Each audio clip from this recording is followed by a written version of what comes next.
No. No.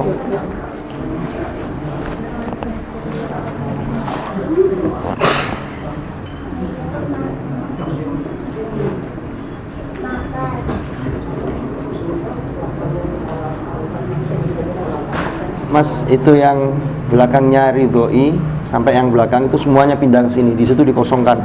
Sama yang ada ke sana itu siapa itu? Lah itu, maju sini Riz. Sampai masuk maju sini, jangan di situ. Pindah.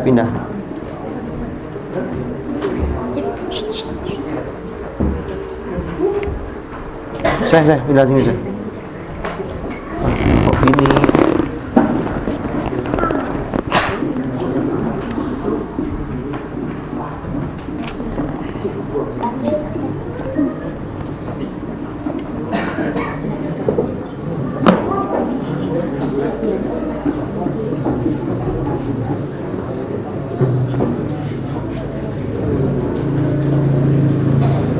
Bismillahirrahmanirrahim. Assalamualaikum warahmatullahi wabarakatuh.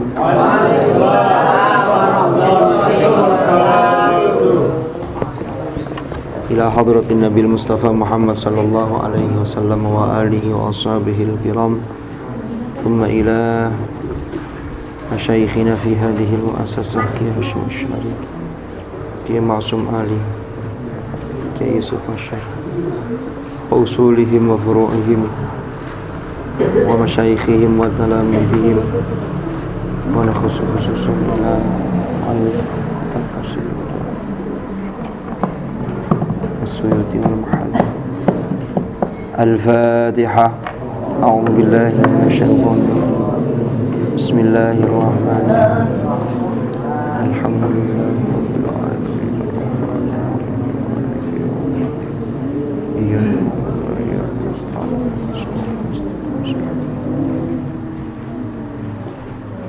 Oh, apa ya ini? Sini Mas, sebelah sini. Fire. No. Fire panten. Bismillahirrahmanirrahim. Sampai ayat berapa? Ayat mana? Apa? Walang sangit. Dikondisikan. Sampai mana? Bismillahirrahmanirrahim. Qala Allah Ta'ala fil Qur'anil Karim wa huwa asdaqul qailin. A'udzu billahi minasy syaithanir rajim. Sekarang kaifa takfuruna ya. Kaifa takfuruna billahi wa kuntum amwatan fa ahyaakum thumma yumitukum thumma yuhyikum thumma ilaihi turja'un. Ayat ini masih berbicara tentang orang-orang yang mengingkari tanda-tanda kebenaran, orang-orang yang mengingkari termasuk perumpamaan yang dibuat oleh Allah Subhanahu wa ta'ala. Karena dalam ayat yang lain ayat yang sebelumnya sudah disebutkan wa ma yudhillu bihi illal fasiqin alladzina yanquduna ahdallah, yaitu orang-orang fasik itu adalah orang-orang yang merusak perjanjian dengan Allah. Ya. Itu termasuk yang dilakukan oleh penduduk Mekah ketika itu, yaitu kaum kafir Quraisy. Sebenarnya bukan hanya Quraisy, cuma yang paling permusuhannya paling keras adalah kafir Quraisy.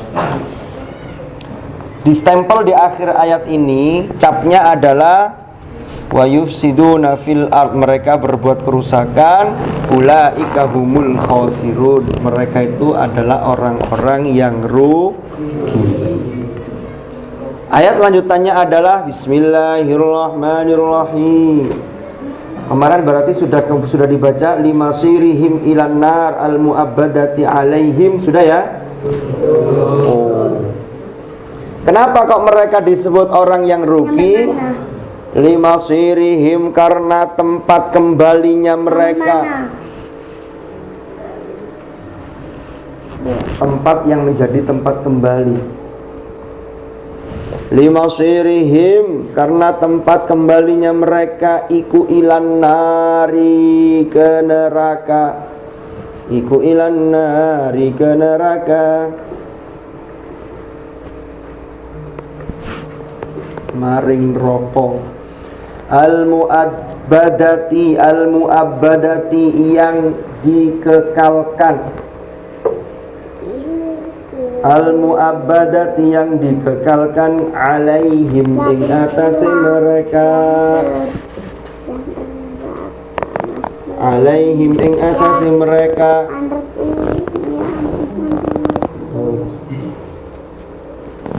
Mana Mas Budi? Budi mana Budi? Loh, mana Budi? Budi minta tolong diantar. Bapak Budiono, lu gak bisa. Bisa, Mas Budi bisa. Sama Ada kita. yang gak bisa buka. Ya nanti dibawa lagi ke sini kuncinya sama Mas Budi. Bapak Budiono.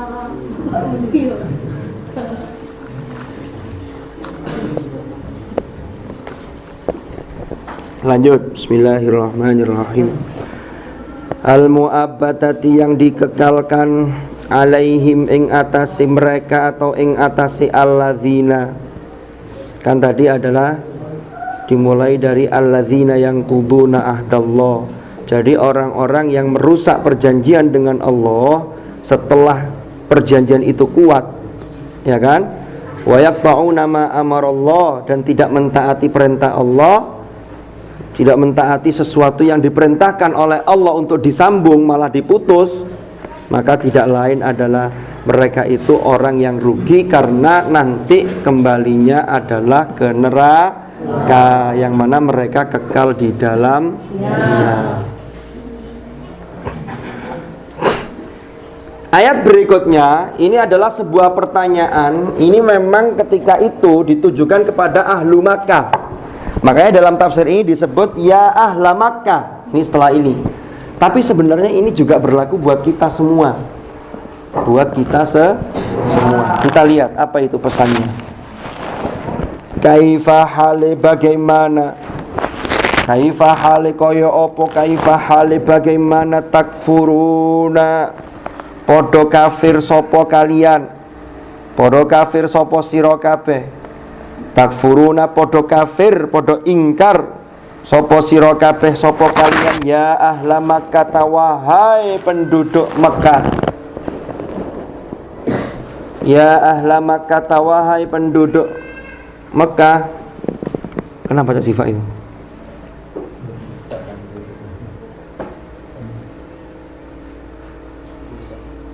Sudah dibukakan belum? Hah?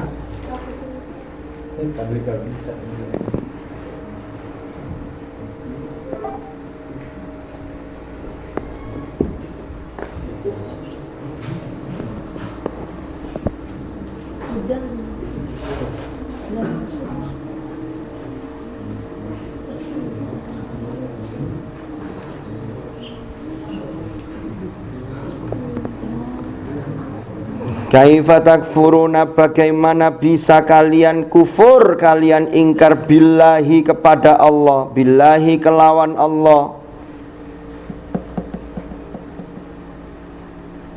Sudah Bud? Billahi kelawan Allah atau kufur kepada Allah.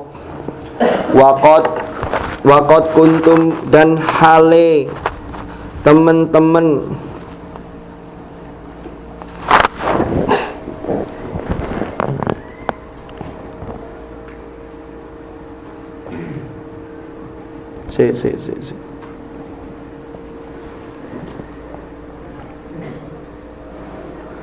hale teman-teman ada sopo kalian. Waqad kuntum, hal dan hale teman-teman ono, teman-teman ada sopo kalian iku amwatan. Iku amwatan, wong kang mati. Dulu itu kita ini adalah orang yang mati sebelum hidup, karena kita dulu tidak ada. Waqad kuntum, wa kuntum amwatan ay waqad kuntum. Sungguh kamu itu dulu adalah orang-orang yang tidak ada, gitu loh maksudnya. Saiki ono. Kok wis ono kok ingkar? Yang mengadakan siapa? Allah. Lah kok kemudian mengingkari? Lah ini kan pertanyaan yang harus kita jadikan renungan. Nutfan hale air mani, nutfan hale air mani, nutfan hale air mani. Tahu air mani ya? Sampai apal.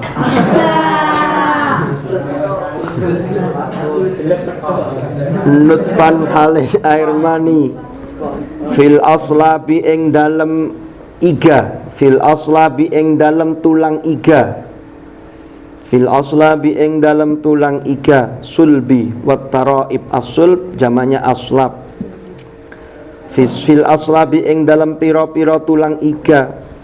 Fa ahya maka menghidupkan sapa Allah, fa ahya maka menghidupkan sapa Allah, fa ahya maka menghidupkan sapa Allah kum ing kalian, kum ing sira kabeh. Fa ahya maka menghidupkan sapa Allah kum ing kalian, kum ing sira kabeh fil arhami di dalam rahim, fil arhami ing dalam pira-pira rahim. Rahimnya ibu kita masing-masing. Fil arhami ing dalam rahim, pira-pira rahim. Wad dunya dan dunia, dihidupkan di alam rahim dan alam dunia, berarti sudah lahir. Binafkhir ruhi, binafkhir ruhi kelawan tiupan ruh, binafkhir ruhi kelawan tiupan ruh.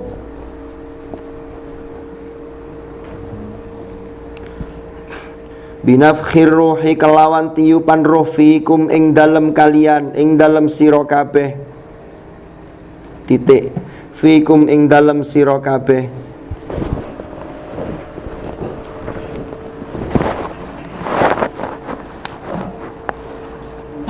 Ada yang ketinggalan? Wal istifhamu utawi istifham atau pertanyaan. Tadi kan dimulai dari kaifa. Wal istifhamu utawi istifham atau pertanyaan. Wal istifhamu utawi pertanyaan ikul litta'ajjubi, litta'ajjubi untuk menunjukkan keheranan, litta'ajjubi untuk menunjukkan keheranan, ta'ajjub, litta'ajjubi untuk menunjukkan keheranan, min kufrihim sebab kekufuran mereka, min kufrihim sebab kekufuran mereka, min kufrihim sebab kekufuran mereka.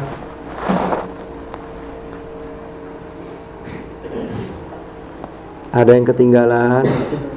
Ma'aqiyamil burhani, ma'aqiyamil burhani beserta pemaparan bukti, ma'aqiyamil burhani beserta pemaparan bukti, ma'aqiyamil burhani beserta pemaparan bukti, au atau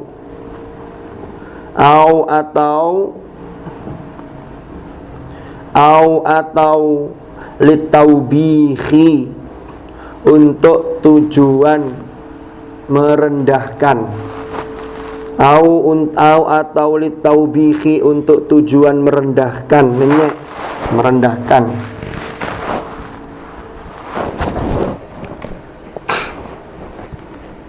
Ada yang ketinggalan? Ono santri,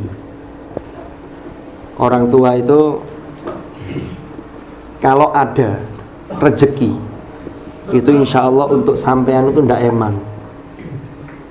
Sampean bilang, Pak, Bu, ini yang bapak ibunya masih lengkap dan rezekinya lancar. Saya butuh ini, saya ini mau ke Wali Limo.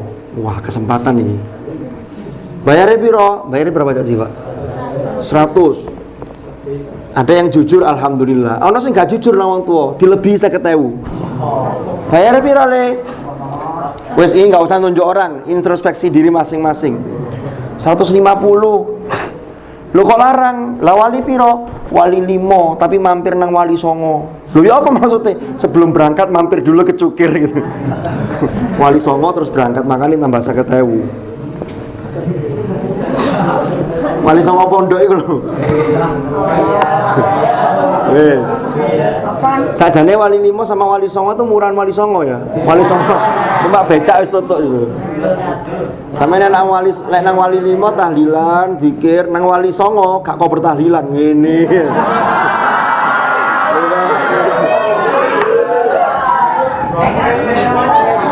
Wes.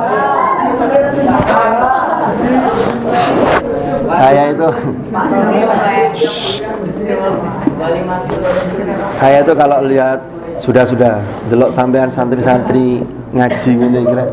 Kalau ngaji itu ketok api-api. Kopian pakai takwo, api wis. Ga ono sing misuan. Ga ono sing apa? Ga ono sing turuan. Tapi wis kadung nyekel rokok wis foto gawaya gini.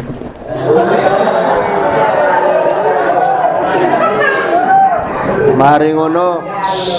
Delok saya tuh kadang-kadang tertipu oleh casing sampean.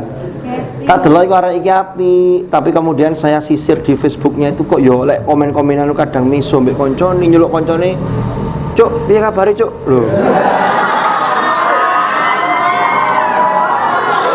Loh, itu ada. Saya mau sebut nama tapi saya tahu ada. Mari ngono ana sing ngomongi rusuh-rusuh tok pokoke. Gak ketara mbek asli ini. Padahal ketemu saya itu mesti.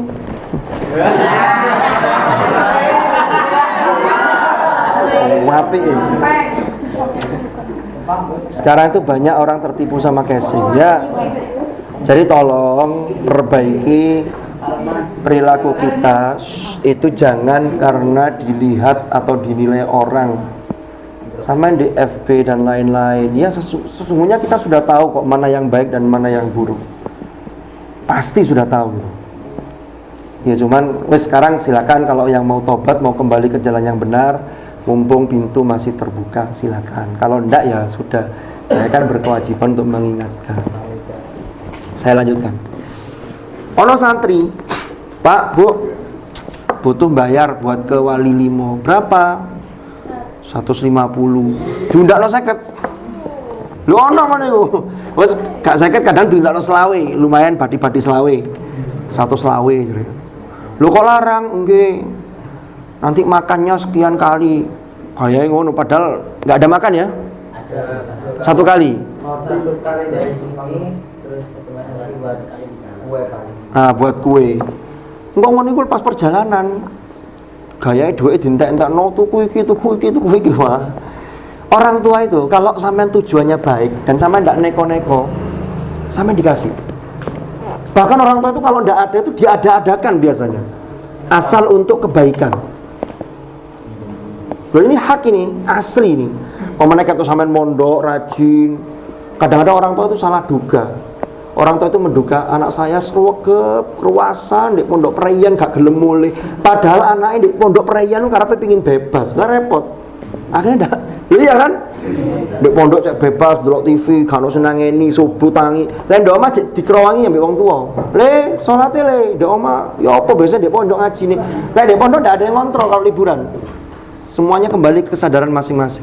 Ini nanti akan kita sampaikan ke orang tua bahwa anggapan orang tua kalau anak tidak pulang ketika liburan itu rajin itu tidak sepenuhnya benar. Yang ada itu anak ingin bebas, biasanya begitu. Iya Pak ya? Nah, bisa. Kayak gak mulai. Lek perayaan itu mbok mulio, perayaan itu pulang tunjukkan ke orang tua yang sudah baik selama ini. Kalau ndak liburan jangan pulang itu loh, sampean diwalik. Nek pas aktif bingung golek izin pengen pulang. Nek wayahe perayaan gak gelem mulih repot. Itu kan sudah kualik-kualik itu. Perayaan di pondok sedinoan di PS. Wes. Saya lanjutkan. Malah dikasih orang tua uangnya. Wes. Habis itu buat beli buku minta lagi ke orang tua, dikirim lagi, transfer. Atau titip, sudah titip ke yang gede, sudah transfer ke Cak Sifa yang sibuk ngambil. Orang tua maunya sehari dikasangon, wes sehari 2.000 aja lah. Minta, Cak buat beli ini, Cak buat beli ini. Akhirnya tidak sampai 1 bulan entek. Tiba-tiba orang tua itu tanpa sadar sudah mengirim dalam 1 bulan itu melebihi dari sesuatu yang wajar. Ih kayak apa ya duit anakku ya. Tiba-tiba tidak lama kemudian orang tua ditelepon oleh pihak sekolah, pihak pondok, busun telepon. Terus pun di putranya bapak niki, kok uang makannya belum dibayar selama 3 bulan. Padahal sudah dikirim tiap bulan. Orang tua malu. Akhirnya datang ke pondok, nang anake, ya Allah lele, apakah bapak sama ibu itu tidak pernah ngirimi sampean? Bukan pertanyaan ya. Selama ini saya kirim tuh buat apa nak, ya Allah? Itu pertanyaan tidak usah dijawab. Karena sudah, itu pertanyaan yang menggambarkan sebuah ekspresi keheranan, delok raimu kayak ngono iku lho. Kok tega gitu loh. Paham ya? Jangan dijawab, Bu selama ini gak usah, itu mesti ngarang jawabannya, mesti gombal, mesti itu dikarang-karang jawabannya. Buat beli ini bos, gak percaya blas wong tua itu. Orang tua ngelus dodo ini dewi-dewi. Bapak yang ngelus dodo ini bapak dewi, bukan dodo ini ibu. Wes.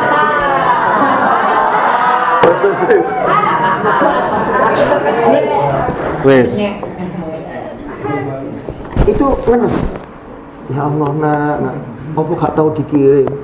Nggak usah dijawab. Wah jelas-jelas dikirim kok. Apakah orang tua tidak tahu kalau sama tidak dikirim? Orang tua tahu bahwa sama dikirim. Itu adalah sebuah pertanyaan li ta'ajjub. Sama dengan ayat ini. Kaifa takfuruna? Kok cek nemen-nemen sih kalian orang-orang kafir? Saya jadi teringat kisah seorang musuh besar Nabi Muhammad SAW yang bernama Abu Jahal. Abu Jahal itu sebuah lakop. Siapa yang tahu nama aslinya? Siapa yang tahu nama aslinya Abu Jahal? Siapa? Ojo ngawur, asam jeplay. Yang tahu bilang, yang tidak tahu diam. Siapa? Loh ya apa rek? Saya sebelum ke Abu Jahal, saya mau cerita tentang santri. Kata geser sini kata. Ini malah saingan ke aku. Nah, ya situ boleh. Monggo. Coba.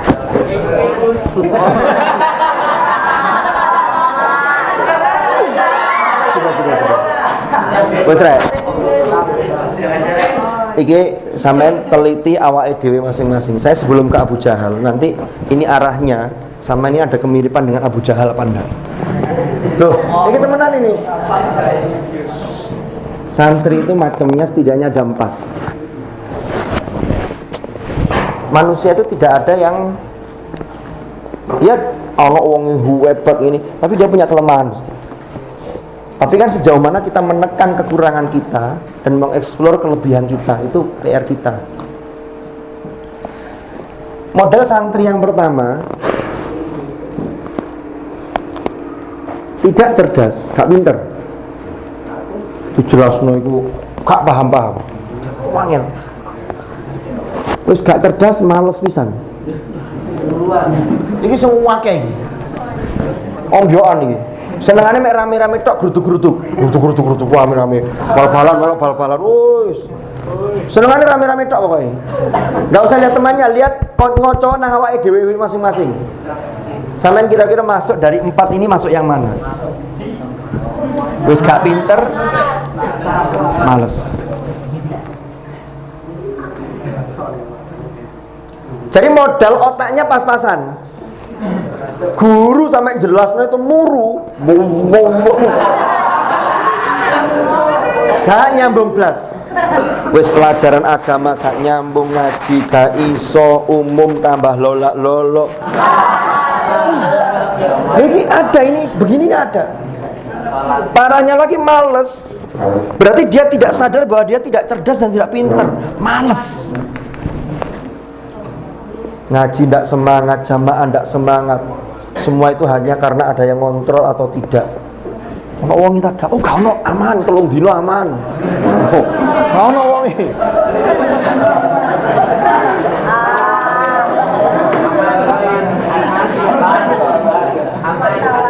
Wes. Yang kedua,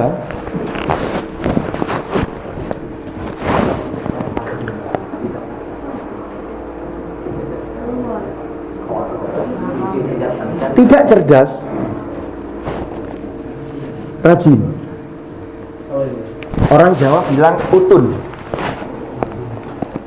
Sajane gak pati iso, tapi wayahe sinau ya sinau. Sinau temenan, dudu mek digawa tok. Lah sing dhuwur iku bukune kaya yo-yo. Pindah. Teko kamar, pindah metu. Wis rame guyon, ganti majelis guyon maneh. Padha ae. Iku gayae. Nomor 1 iki, nomor 1 ini, kalau ada PR mesti jagakno kancane. Semene nyontok koncoku.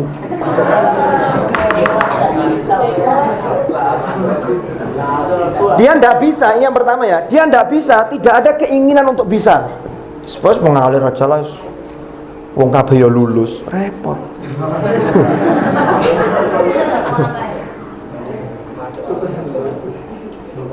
Nomor 2, gak cerdas. Tapi dia sadar bahwa aku gak pati iso. Wong tuaku biasa ya petani, pedagang, lulusan SD. Aku gak iso, tapi aku pengen iso. Yo rajin ngajine sinau. Nomor 2. Ini biasanya Allah akan mengangkat ini. Berhasil dia. Gak cerdas tapi rajin, Allah akan mengangkat. Kadang gak pati iso siji. Justru satu ilmu itu yang ternyata berguna dan bermanfaat di masyarakat. Banyak contoh yang begini. Rajin ini termasuk dia taat aturan dan lain sebagainya. Kalau ini jelas ini gelembosi. Ngerti gelembosi? Iki sing ngombyokan nomor 1 iki, paling akeh. Iki mulai rada berkurang ini. Yang ketiga, cerdas, males. Allah sing ngene iki. Sakjane utake gampang nyaut, pinter. Tapi seringkali ngremehno pelajaran. Apa sih? Wah, sisa aku. Sok dia merasa gampang wis iso. Padahal aslinya durung patah iso. Cuma kalau dia mau, dia tidak sadar bahwa dirinya mampu sebenarnya. Tapi dia tidak mau. Kenapa? Karena tertutup oleh kemalasannya. Lek wong ini biasanya dia gagal, tidak jadi. Akasih gagal, pinter tapi males, gosong. Gorengnya gosong, gak jadi.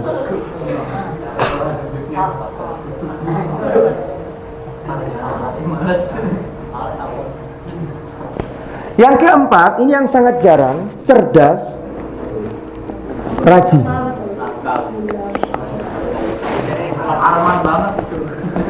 Ini insya Allah akan jadi. Yang ini tidak jadi. Ini gagal, ini sering kali gagal, kedeluduk. Ini kedeluduk ini. Kalau ini, biasanya dia naik sini. Potensinya terasa, belajarnya baik, sosialnya baik. Rajin ini mencakup banyak hal loh ya. Sosialnya, bagaimana kita mampu memadukan sosial. Artinya sosial itu begini, saya pernah ngomong bahwa orang yang rajin, orang yang soleh itu bukan orang yang wiritan, ngaji, tok konco-konco ini roan, enggak aku cek ngaji, itu gak soleh itu jenengi. Waya roan ya roan gitu loh. Waya ngaji ya ngaji. Ojo diwalik, koncone waya ngaji dek roan, kan repot. Koncone waya roan jadwal piket dek ngaji. Ini gak cocok. Jadi yang saya maksud rajin ini, dia sosialnya baik, ke orang baik, dia mampu mengatur waktu dan lain sebagainya, dia cerdas. Ini insya Allah, ini ada, di kita juga ada, tapi masih jarang. Cok GR loh yo. Tapi ono, insya Allah ini ada. Aku.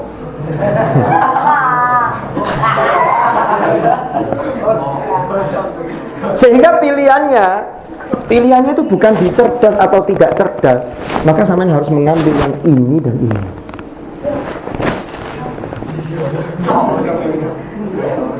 Kenapa? Kalau yang ini cerdas males, itu biasanya sok gampangno sesuatu.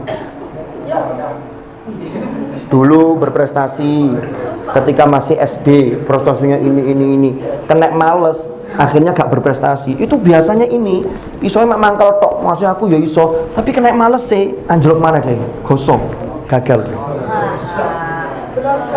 Paham sampai sini? Oke, saya sekarang mau cerita tentang seseorang yang namanya Abu Jahal. Itu kalau ditulis Arab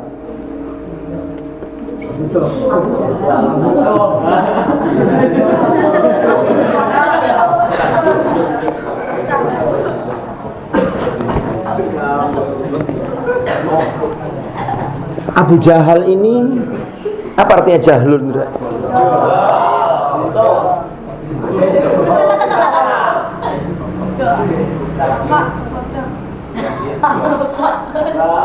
Bapaknya kebodohan.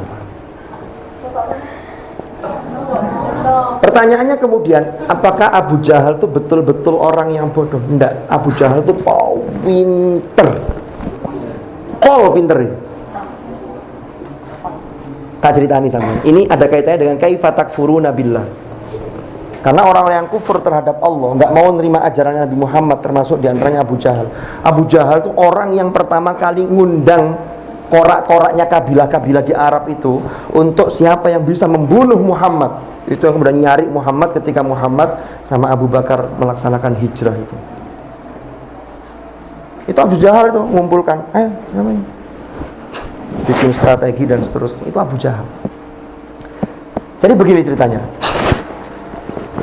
Di kalangan suku Quraisy ketika itu, suku Quraisy itu adalah suku yang terkemuka di antara kabilah-kabilah Arab. Kenapa? Karena suku Quraisy itu punya wewenang untuk ngurusi Ka'bah. Ka'bah itu adalah tempat suci yang itu sudah digariskan, sudah ditinggalkan oleh Nabi Ibrahim dan Nabi Ismail. Sehingga Quraisy itu adalah keturunan dari Nabi Ismail alaihi salam. Faham sampai sini? Sehingga suku Quraisy itu punya kewajiban untuk sikoya. Sikoya itu jamaah haji yang datang ke sana itu diberi minum air zam-zam. Punya wewenang untuk pokoknya urusan-urusan Ka'bah itu suku Quraisy. Sehingga mereka punya kedudukan yang tinggi dibanding suku-suku yang lain di Mekah ketika itu. Suku Quraisy itu punya sebuah majelis. Majelis itu namanya Darun Nadwa. Pernah baca ini, Rek? Darun Nadwa itu semacam perwakilan dari masing-masing bawahnya suku itu ada marga. Perwakilan itu yang memutuskan apapun terkait dengan keputusan suku Quraisy, itu yang memutuskan ada di Darun Nadwa ini. Sampai sini paham? Kalau sekarang di Indonesia ya mirip-mirip kayak perwakilan DPR lah, tapi DPR yang ini yang beneran. Kalau DPR kita ini kan siapa yang punya uang, lalu dia bagi, dia terpilih kan begitu. Yang banyak begitu, walaupun tidak semua. Ya. Loh, saya kan bilang walaupun tidak semuanya gitu loh. Kudus ya enggak lah. Ini salah satu yang paling jujur kan begitu. Yang lain kan wallahu a'lam. Loh iya. Tak tutup no. Anggota Darun Nadwa itu orang-orang pilihan, orang-orang cerdas, orang-orang pinter, dan disyaratkan usianya 40 tahun ke atas. Lebih dari 40 tahun. Kenapa? Karena orang usia 40 tahun ke atas itu baru dianggap dia betul-betul bijaksana. Makanya kalau saya sekarang belum 40, saya kadang-kadang tidak bijaksana, harap maklum. Karena belum 40 tahun, kan begitu. Nabi Muhammad diangkat jadi Nabi usia berapa? 40 tahun. Sehingga orang-orang yang masuk ke anggota Darun Nadwa itu dijuluki dengan Asy-Syaikh. Jadi kalau sudah disebut Syekh, itu orangnya 40 tahun ke atas dan dia bijaksana. Syekh.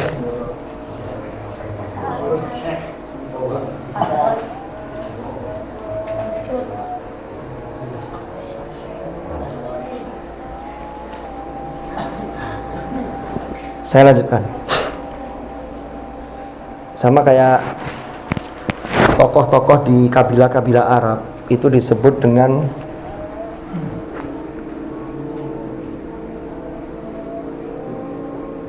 Sadah atau Sayyid.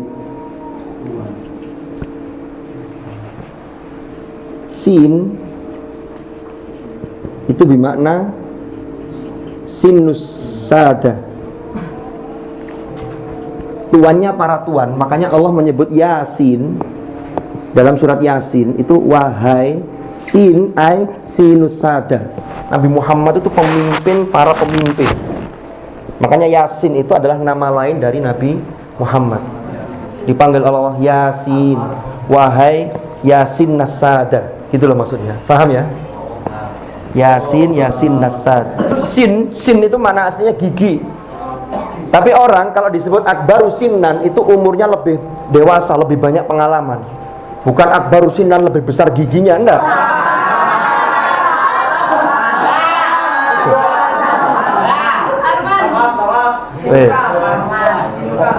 Makanya ayatnya kan begini, Yasin wal Qur'anil Hakim, demi Al-Qur'an Al-Hakim yang bijak. Innaka, lo kan innaka nunjuknya, innaka la minal mursalin, sesungguhnya engkau Muhammad adalah termasuk bagian dari para utusan. Yasin itu begitu mananya. Ono penghapus rek. Ini. Oke, ini di luar ini. Baca ya, saya kembali ke sini ya. Darun Nadwa itu anggotanya orang-orang yang usia 40 ke atas yang sudah dianggap layak karena dia bijak, dia cerdas, dia hebat, dia pinter. Sehingga ketika masuk anggota Darun Nadwa, dia punya julukan Asy-Syaikh. Makanya Syekh itu punya makna yang sangat tinggi. Syekh Kiai Hasyim Asy'ari itu ditambahi Hadratus Syekh. Itu gelar maha guru. Gurunya para guru, gurunya para kiai. Karena kealiman beliau Hadratus Syekh. Usia 20 tahun sudah alim, 21 tahun sudah dinikahkan oleh kiai siapa di Siwalan Panji Mojokerto itu apa? Sidoarjo itu didapatkan putri beliau karena melihat anak ini potensinya luar biasa. Maka Hadratus Syekh. Makanya Kiai Khalil Bangkalan itu kan Kiai Hasyim pernah jadi murid beliau, tapi suatu ketika Kiai Khalil datang ke Tebu Ireng untuk mendaftar jadi murid Hadratus Syekh. Jadi luar biasa ulama-ulama kita dulu. Kembali ke sini. Tetapi di antara orang-orang anggota Darun Nadwa ada seorang pemuda yang baru usia kira-kira 25 tahun. Karena pinter, karena bijak banget, maka dia dengan ketentuan khusus dia diterima di anggota Darun Nadwa. Ini tidak banyak, cuma satu ini. Siapa namanya? Namanya Amr bin Hisham.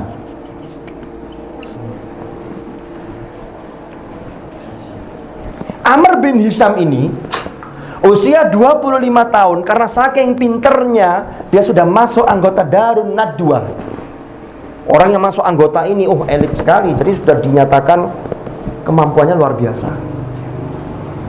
Saking bijaknya Amr bin Hisham sehingga ia mendapat julukan Abul Hakam,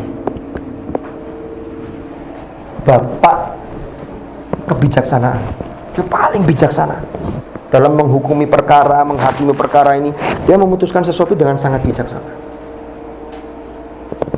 Faham sampai sini?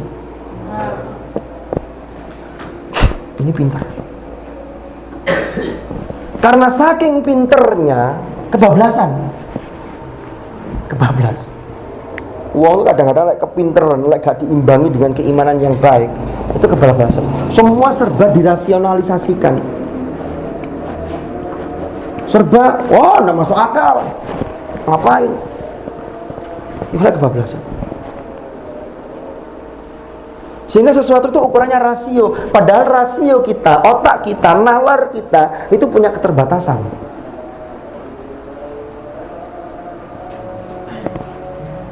Sampai akhirnya suatu ketika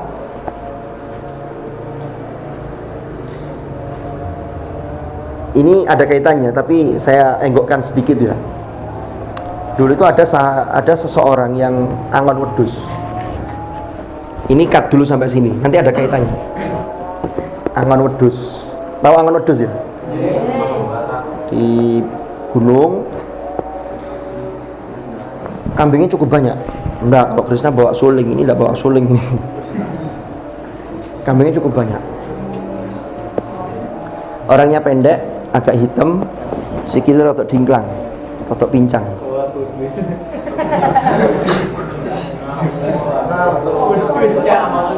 Wes. Setelah itu datang seseorang, yang seseorang itu tanya ke angon wedhus itu sambil menguji apakah dia itu seorang yang jujur atau tidak. Ditanya, "Mas, ini wedhus sampean kok banyak sekali nih?" "Mbok yo, saya minta satu." Kan nggak ketahuan toh kalau saya ambil satu, toh banyak ini jumlahnya. Ternyata jawab si angon wedhus itu begini, "Mohon maaf, ini tugas saya itu cuma angon, ini bukan punya saya, sehingga saya tidak berani, walaupun tuan saya tidak tahu." Lalu ditanya lagi, sik ini, "Saya butuh air susu kambing ini." Kalau di Mekah itu yang banyak itu air susu kambing, air susu sapi jarang. Sana air susu kambing sama air susu onta. Kalau air susu onta itu satu botol segini 5 real, itu langsung diminum tanpa dimasak, itu bagus untuk kesehatan. Jadi tanpa dimasak, seperti air susu ibu. Dengan tongkos biasa. Loh, sampai dulu minum ASI sih, maksud sampai sekarang masih minum? Wes, saya tutupkan. Setelah itu orang yang nanya ini tanya lagi, "Wes gini aja wes, sampean kan angon." Orang angon zaman dulu itu biasanya tidak digaji, tapi sistem paron. Sistem paron itu nanti kalau punya anak yang ini itu jatah sampean yang angon kan begitu. Akhirnya, "Wes di jatah sampean yang kecil mungkin jatah sampean ada nggak?" "Ada, tapi masih anak-anak, wedhus cilik-cilik, belum mengeluarkan air susu." Akhirnya, "Gak apa-apa, sini." Akhirnya, oh iya ini jatah saya." Akhirnya wedhus yang masih kecil itu kemudian diperes susunya, ternyata sudah keluar air susunya. Orang yang menggembala ini kaget, "Loh, kok iso ya? Iki cilik, iki durung gede iki. Kok diperes wis metu susune iki?" "Loh, iki wedhus rek, wedhus." Sampeyan wis diceritani wedhus kok cek mbayangno sing gak wedhus. Wes. Ternyata dari sinilah si penggembala itu kemudian tertarik, "Loh kok iso ya?" Ternyata ngobrol-ngobrol ketemu, ternyata yang meres itu tidak lain adalah baginda Rasulullah sallallahu alaihi wasallam. Orang ini kemudian menyatakan masuk Islam. Inilah keislaman seorang sahabat penulis wahyu yang sangat terkenal yang namanya Abdullah bin Mas'ud. Wes. Cocok ya, angon wedhus, rada ireng.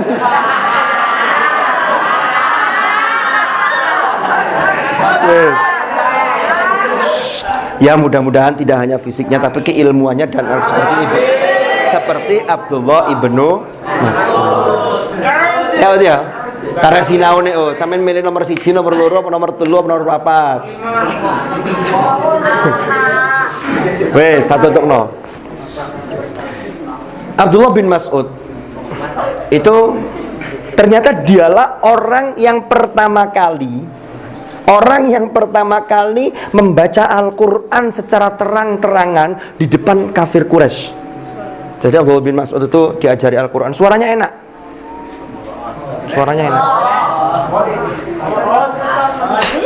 Dia enggak, karena saking senangnya pada Al-Quran, dia enggak tahan. Akhirnya dia datang di depan Ka'bah, dia naik ke atas Hijri Ismail, dibaca itu Al-Quran. Qul ya ayyuhal kafirun. Abu Jahal ngerti.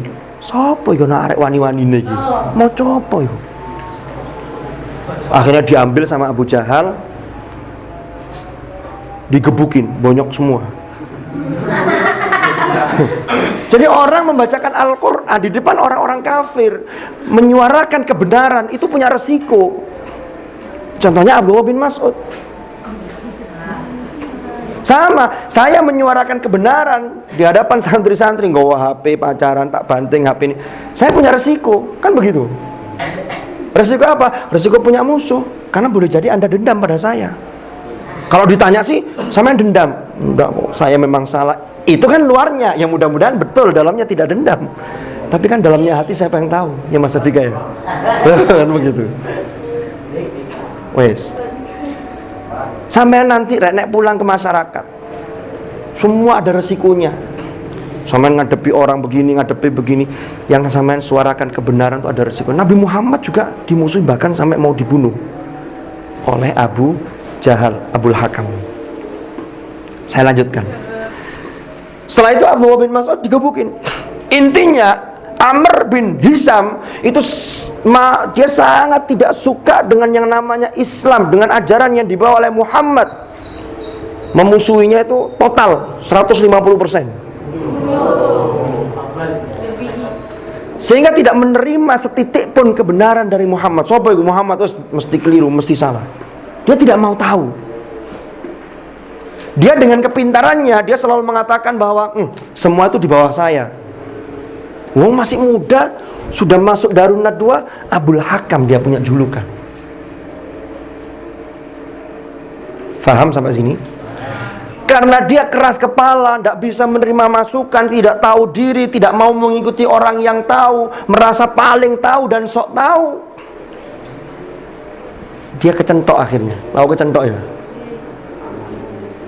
Dia kecentok, akhirnya disinilah kepintaran dia berbalik 180 derajat menjadi kebodohan yang luar biasa. Kenapa? Karena orang yang pinter nemen bisa berbalik menjadi bodoh banget itu kalau dia tidak tahu diri. Yang kedua, dia tidak mau tahu. Dan yang ketiga, dia sok tahu. Yang keempat, dia tidak mau mengikuti orang yang tahu. Faham? Sehingga akhirnya karena dia tidak menerima pintu sekecil apapun yang terkait dengan ajaran Muhammad, pamannya yang bernama Al-Walid Ibnul Mughirah, karena ini Amr bin Hisham bin Al-Mughirah, saudaranya Hisham ada namanya Al-Walid. Al-Walid bin Mughirah mengatakan, wah sampeyan ojo nemen-nemen, masih pinter ya ojo nemen-nemen. Lek gak seneng Muhammad ojo nemen-nemen. Sehingga disinilah muncul ungkapan yang pertama oleh Al-Walid, pamannya sendiri yang menjuluki dia, ya Aba Jahlin, hei Abu Jahal. Disitulah kemudian namanya yang terkenal sampai hari ini adalah Abu Jahal. Gara-gara kepinteran sehingga dia lupa daratan. Akhirnya kepintaran itu berbalik menjadi kebodohan yang nyata. Faham? Jadi Abu Jahal itu bukan nama aslinya Amr bin Hisham. Dulunya dia pinter, memang pinter dia. Contohnya apa? Dia menggunakan rasional, tidak berdasar keimanan. Lo orang itu ya kalau pinter, rasional tok, semuanya diukur. Ngapain sih kita di pondok diatur-atur?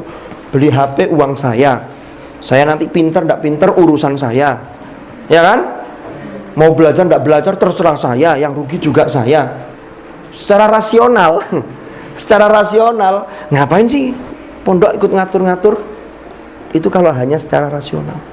Laptop saya, ya kan? Mau saya putar jam berapa, uang punya saya. Loh kalau langsung punya aturan begitu ya monggo, tapi jangan hidup di sini, urip pondok kos-kosan di hutan sana. Itu kalau sampean punya prinsip seperti itu. Saya kasih contoh bagaimana Amr bin Hisham ini rasional dan dia meninggalkan sesuatu yang berbau nurani. Hijrah Nabi Muhammad SAW Itu kan hijrah itu kan sebenarnya keputusannya itu ada pada akhir Dzulhijjah menjelang Muharram, masuk Muharram, Baiat Aqobah, kesepakatan hijrah. Lalu sudah dimulai para sahabat, ada yang mulai jalan duluan. Dan pada bulan Safar Nabi Muhammad memutuskan untuk keluar dari rumah beliau. Ketika itu rumah beliau sudah dikepung. Lalu Nabi Muhammad itu menggunakan waja'alna min baini aydihim sadda wa min khalfihim sadda fa aghshaynahum fahum la yubsirun. Sehingga orang kafir itu matanya tertutup, tidak kelihatan. Ada yang meriwayat mengatakan pakai pasir mata gitu. Tapi kalau bagi orang yang tahu tentang ilmu persirapan, ini buat nyirep nih. Tapi nyirep harus untuk yang positif, jangan untuk yang negatif. Nyirep supaya kayak nyolong ya dosa. Kan begitu. Itu dibaca dari awal surat. Nggak tahu, mungkin ada yang lebih tahu. Nanti saya akan berguru pada sampean.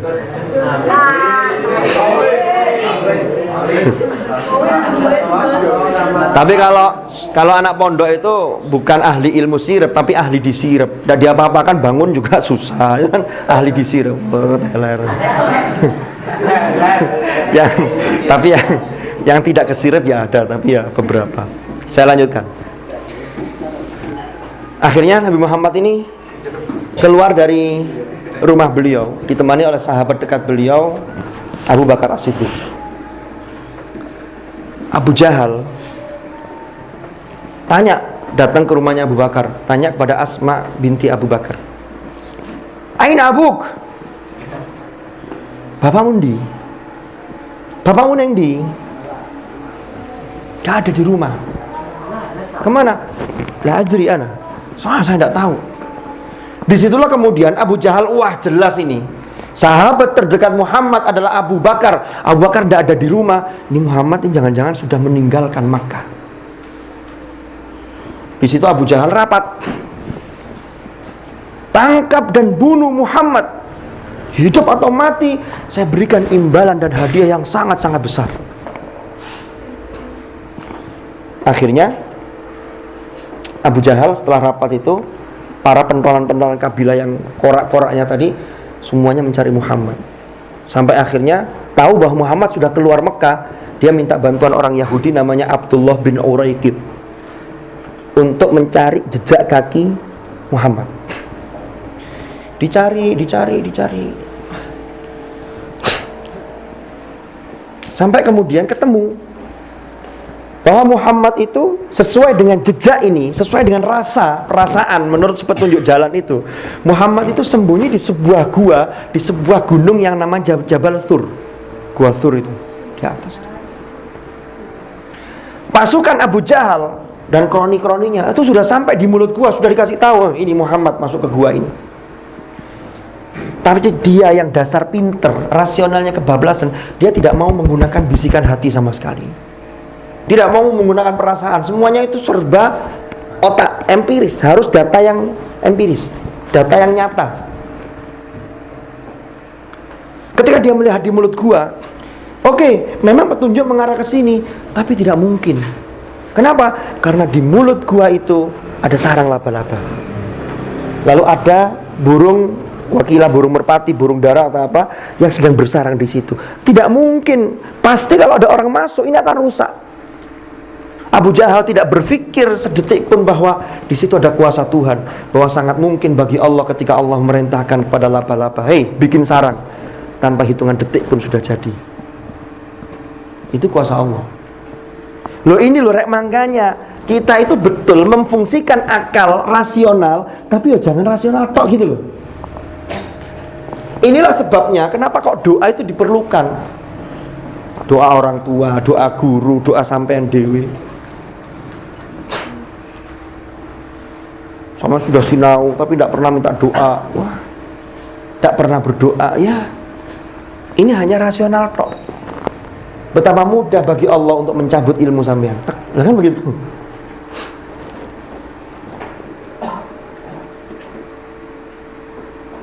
Atau dua-duanya tidak dilakukan. Sinau yang enggak, doa yang enggak, melanggar sing iya. Wallahu a'lam bishawab.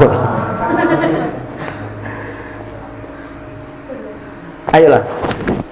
Jadi beragama itu, yang baik itu adalah agama itu wahyu. Wahyu itu berada di atas akal. Tapi alangkah baiknya ketika wahyu itu dikuatkan dengan akal.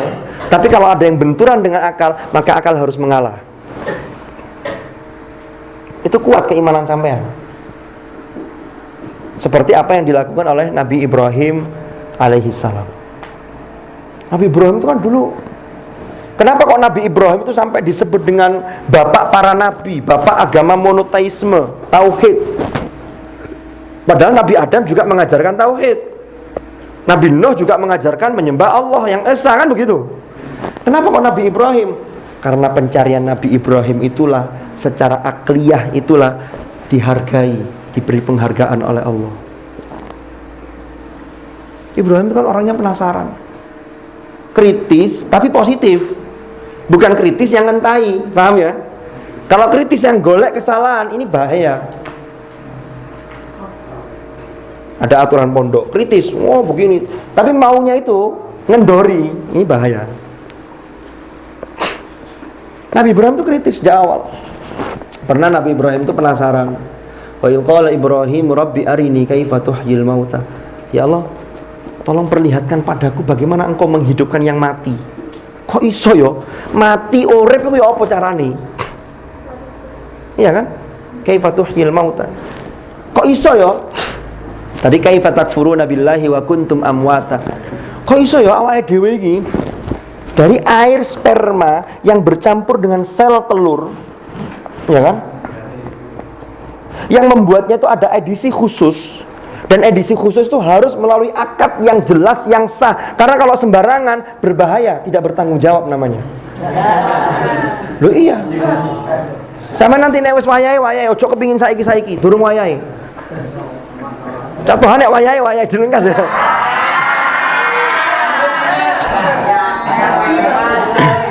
Nanti Catoha bisa privat khusus dengan saya.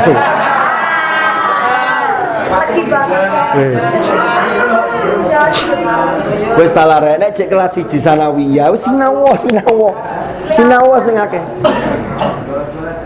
Wis ta.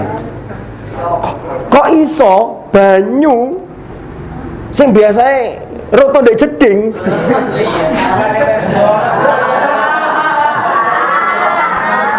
Loh, kadang itu kan ada yang mimpi, tapi ada yang mimpinya di jeding merem mimpi. Aku mimpi di sini.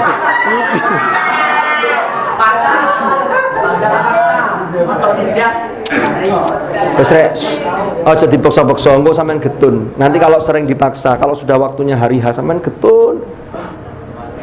Lapo biyen sering dipaksa getun sampean. Percuma. Ora iso dinggo, cek ae dinggo didik segini. Percuma. Wes to, percaya wes to. Tak kandhani, sampean dikandhani sing pengalaman iki ya.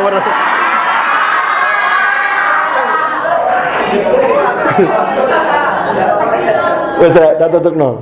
Iki ya apa iki ngajine tafsir cek karek didik iki. Wong teko air ketemu ovum. Ovum itu kalau tidak dibuahi itu rontok. Kalau rontok itu jadi darah head.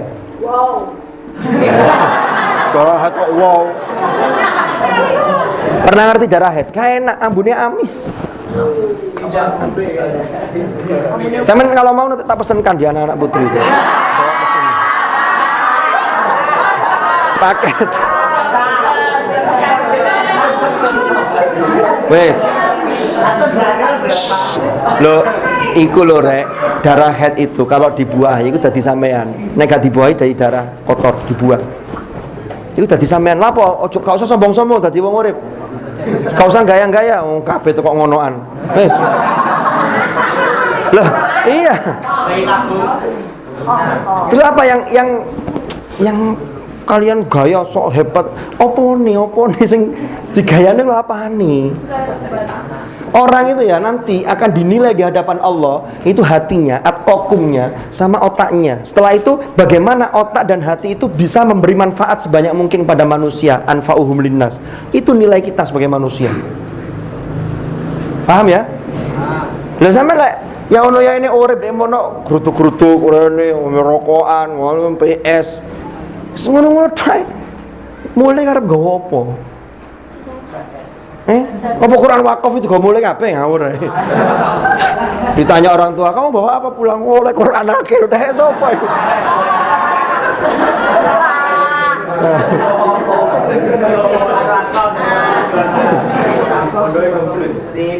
Wes tak tutupno. Lalu orang yang sudah mati, wong mati secara alamiah daging kulit kita itu terurai. Kecuali kalau inayatullah, Allah menurunkan inayahnya. Ada orang-orang tertentu yang Allah menyatakan, bumi, hai binatang di dalam perut bumi, jangan dimakan. Jasad ini adalah hamba saya yang baik dan dia saya muliakan. Bumi tidak berani macam-macam. Termasuk jasadnya para nabi, itu utuh. Kalau kita, wallahu a'lam, kita tidak bisa merasa sombong. Amal saya sudah cukup banyak, aku mesti utuh. Durung mesti. Iya.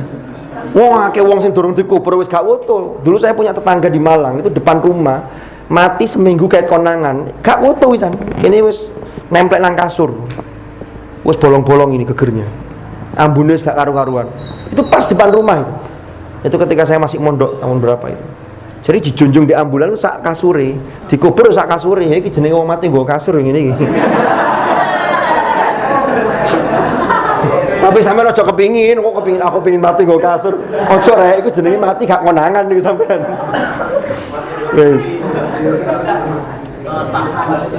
Wes. Loh, yang masih belum dikubur yang hancur banyak.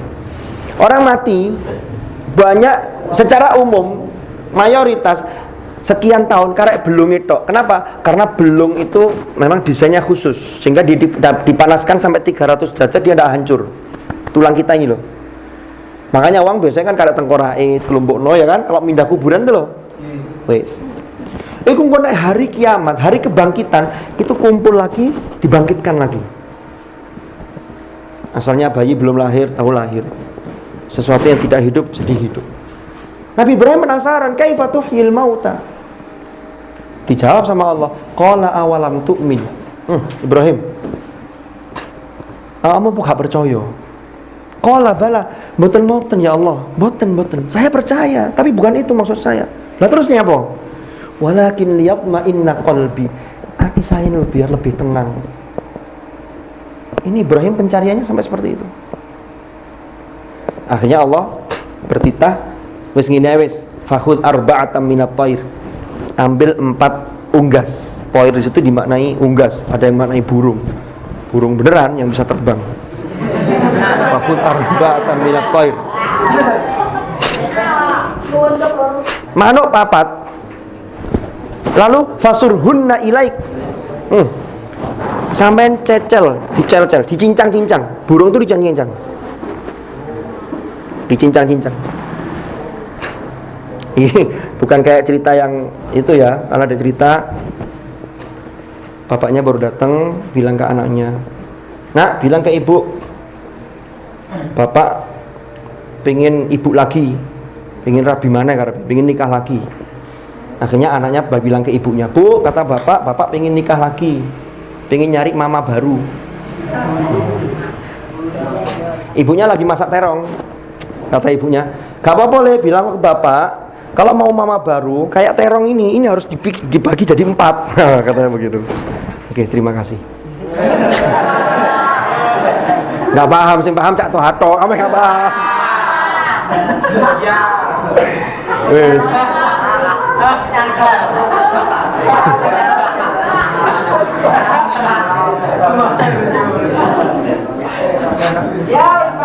Wes. Tak tutup namanya. Kembali ke yang tadi. Akhirnya unggas atau burung yang sudah dicincang tadi, fasurhunna ilaik thumma ja'al ala kulli jabalin minhunna juz'a. Di ujung sana dikasih satu. Jadi 4 burung itu dicincang, dipisah-pisah, diperencok-perencok. Gunung sana, seret. Kemudian Allah memerintahkan thumma du'uhunna, panggil mereka. Dipanggil ke 4 burung itu, yatinaka sa'ya, maka mereka akan datang kepada engkau dengan sangat cepat. Itulah Allah memberikan bukti bagaimana Allah membuktikan menghidupkan sesuatu yang asalnya mati. Itu dibuktikan langsung Nabi Ibrahim. Wa'alam anallaha azizun hakim. Tahu bahwa Allah itu maha perkasa lagi maha bijaksana. Dalam ayat yang lain Ibrahim itu mencari, wah, qala hadza rabbi, lihat bintang, falamma afala qala la uhibbul afilin. Kata bintang, wah ini Tuhan saya ini kayaknya. Lalu bintangnya hilang, wah enggak jadi masa Tuhan kok menghilang. Lalu melihat ra'al qamara bazigham qala hadza rabbi, melihat bulan, ya kan, enggak jadi. Lalu melihat matahari, wah ini gede nih, ini kayaknya pasti Tuhan saya ini, karena dia paling gede nih, ya kan. Falamma afalat qala ya qaumi inni bari'un minal musyrikin. Ketika matahari tenggelam enggak kelihatan lagi, enggak wis, saya berlepas diri dari orang-orang yang musyrik, yang menyekutukan Allah. Dia mengesahkan Allah. Itu untuk uji validitas keimanan Ibrahim. Sehingga Ibrahim itu berpikir kritis, rasional, tapi rasional tidak lepas seperti yang dilakukan oleh Amr bin Hisham. Rasional tapi masih terkontrol oleh wahyu, oleh hati nurani. Karena keimanan itu kan melalui hati nurani. Jangan dirasionalkan. Kalau orang lapusnya kok yang batal itu bukan muka, kok wudhu itu harus muka lalu tangan, itu ta'abbud namanya. Ta'abbud itu penghambaan. Kenapa sih puasa itu kok dari pagi sampai maghrib, kenapa kok tidak malam sampai subuh saja? Itu ta'abbud. Kita taat apa enggak dengan perintah itu? Kenapa sih zuhur itu 4 rakaat? Jangan dirasionalkan. Kalaupun dirasionalkan, nanti ketemunya adalah begini. Oh, ternyata hikmahnya Allah mewajibkan sholat zuhur 4 rakaat. Hikmahnya ini. Baru begitu. Bukan rasional dulu, karena ini Allah menjadikan zuhur 4 rakaat. Enggak. Paham ya? Itu harus dipahami. Jadi dalam beragama kita ini banyak dituntut yang namanya ta'abbud. Ta'abbud itu sisi penghambaan. Maka dari itu manusia disebut dengan abdun. Abdun itu diatur ngono ya ngono, gak usah kakean cocok. Loh iya, penghambaan inilah yang kemudian diturunkan, ditarik dalam sebuah aturan tata tertib pondok. Harus diatur, tidak boleh nonton film. Terus gak usah kakean lapus, gak nonton film mondok kok gitu. Terus gak usah kakean nyocot. Yo siku. Gelemnya itu gak gelem yo gak usah. Oh ngono toh? Nggih. Itu namanya ta'ab. Ada pertanyaan? Kalau ada, oh. Lu ada lagi malingnya? Apa yang hilang? Berapa uangnya? Terus yang sudah dilakukan pengurus apa?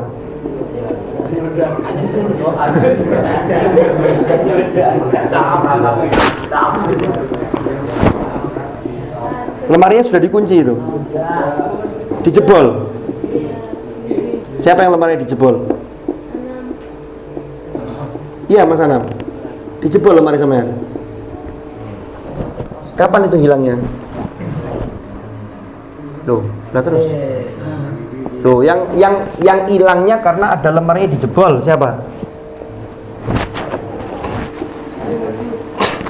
Maksud saya begini, ya memang ngambil itu mau tidak mau itu juga jelas salah dan itu dosa. Tapi tolong kita juga harus bisa jaga keamanan kita masing-masing. Saya selama mondok dulu, saya itu sangat-sangat ketat. Lemari saya itu, jadi begini, kalau kita punya jajan, punya anu ya tetap kita berbagi. Tapi saya ketika mondok itu lemari saya itu kuncinya berlapis. Dan saya tuh kejeding pun itu kunci tidak pernah saya cantolkan di situ. Sehingga saya selama mondok saya hanya pernah kehilangan itu kalau tidak salah 1 kali, itu mondok 7 tahun. Karena disiplin gitu loh.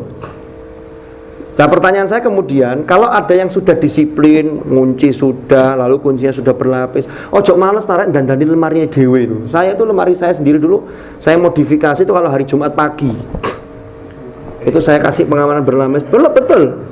Saya kasih lampu, atasnya itu saya kasih lampu pakai baterai itu. Loh iya, itu kan kreativitas sampean masing-masing. Loh sampean kreatif apa gak? Lo mari dumbruk-dumbruk no kelambi duncal.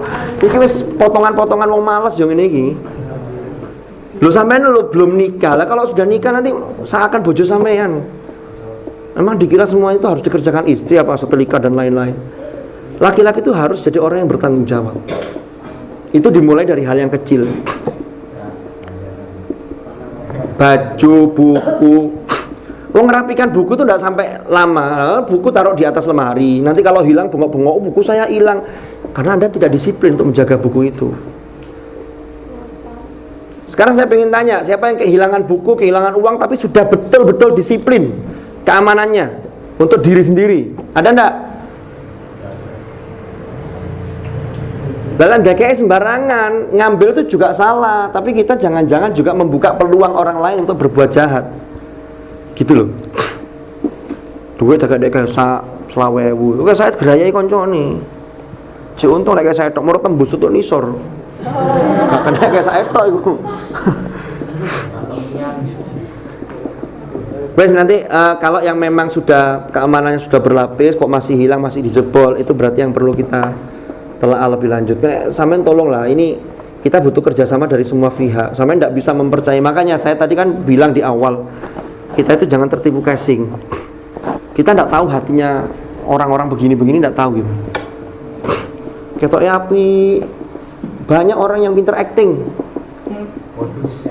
Iya. Tapi tolong, makanya dari itu pentingkan keamanan untuk diri sendiri dulu. Jadi saya dulu termasuk, saya itu beli sabun itu ada 2. Dalam 1 bulan itu sabun yang untuk saya sendiri. Ada yang sabun itu jagani kalau ada teman yang minta. Kalau ada teman yang minta jaluk sabun, kadang sing jaluk ya iku-iku ae gregetan ya. Gak tahu bondo. Wes. Tolong ngarek mondo iku bondo gitu loh. Maksudnya itu ya titik-titik lah, ya apa carane. Kalau memang terpaksa ndak punya sabun, nyucinya bareng temannya, nanti untuk dari sabunnya temannya itu gawin.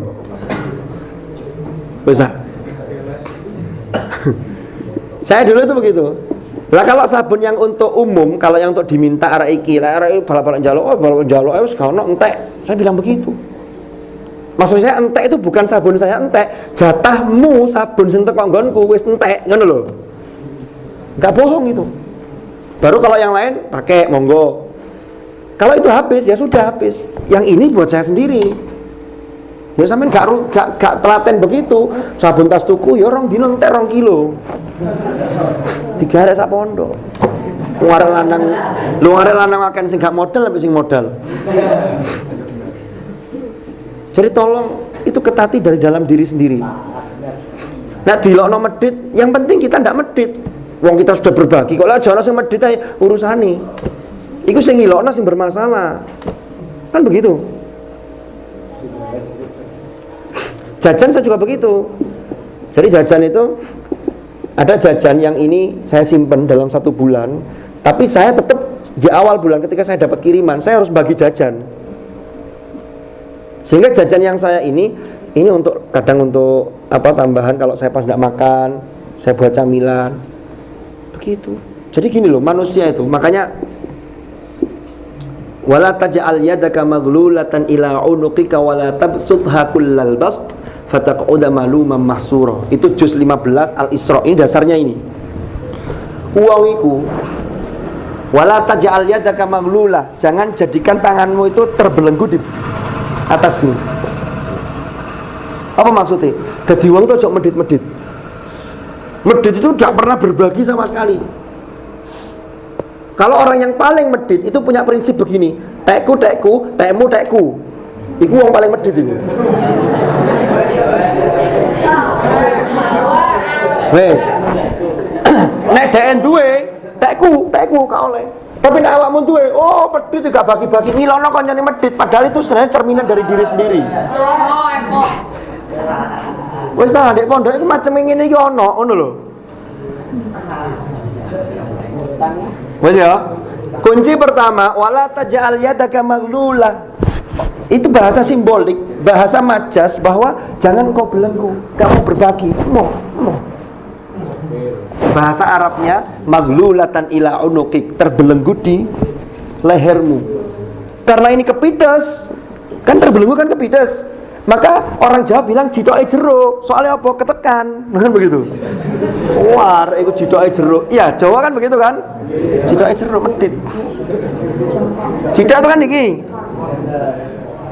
Wes. Yang berikutnya wala tabsudha kullal bast. Ojo royal nemen-nemen. Pas dikirim ambek wong tuane 1 bulan 300.000, koncone traktir mangan kabeh, entek langsung 2 dino. Ojo nemen-nemen, itu juga ndak baik. Ya berbagi sesekali. Kalaupun dia pas ada tasyakur apa, itu biasa. Itu akan bahaya kalau terlalu medit dan terlalu lepas. Terlalu royal entek marang golek tekondi. Ini yang kadang-kadang memunculkan gak duwe duit rek. Karepe gantian mbek koncone medit, akhirnya berpikir yang negatif. Gimana caranya saya bisa ngambil punya orang lain, kan begitu jadinya.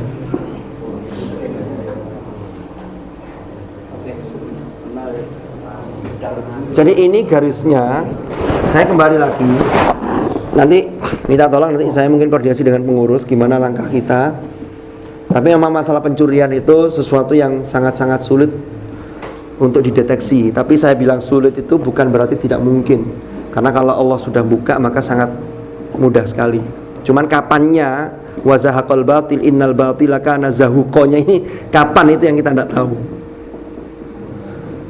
Tapi tolong sekali lagi sampean-sampean itu juga harus primpen dengan barangnya sendiri.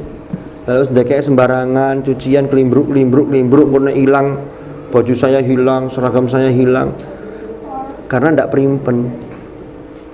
Coba kalau sampean primpen jemuran lalu cepat diambil kalau jatuh, lalu cepat dientas kalau sudah waktunya, insya Allah itu meminimalisir. Walaupun saya tidak mengatakan tidak mungkin hilang, tapi meminimalisir. Warek lanang itu rata-rata cobalah jadi laki-laki yang bertanggung jawab. Itu latihannya dari sekarang. Nanti sampai rasakan ketika sudah berkeluarga, sudah hidup bermasyarakat. Coba sekarang siapa yang lemarinya rapi, bukunya tertata rapi, bajunya tertata rapi, gantungan rapi, siapa? Coba angkat tangan. Loh, ayo. Casifa rapi. Insya Allah. Selain Casifa ada. Nanti saya cek Casifa habis ini. Siap ya? Siapa yang rapi selain Casifa?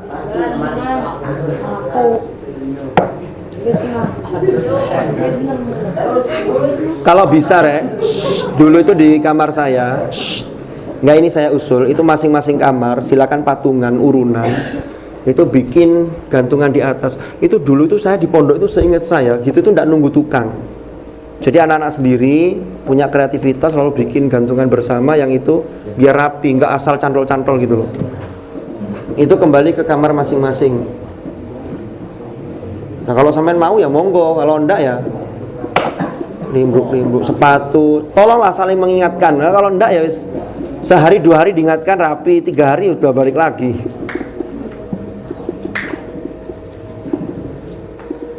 Wong piket aja kadang-kadang masih ada yang malas. Alasan wah ya piket. Alasan melungker kemulan. Kenapa sakit perut? Ada yang begitu tuh. Loh, ada mana? Wes tidur kelamaan dibangunin. Kamu ngapain kok tidur? Piket pusing.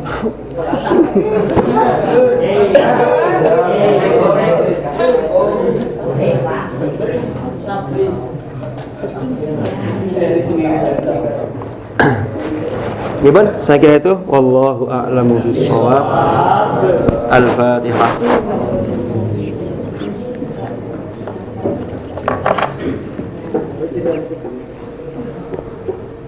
Bismillahirrahmanirrahim. Allahumma ja'alna ma'al Qur'an, Allahumma ja'alna ma'al Qur'an, Allahumma ja'alna ma'al Qur'an. Sallallahu ala sayyidina Muhammad. Alhamdulillahirabbil alamin. Al-Fatihah.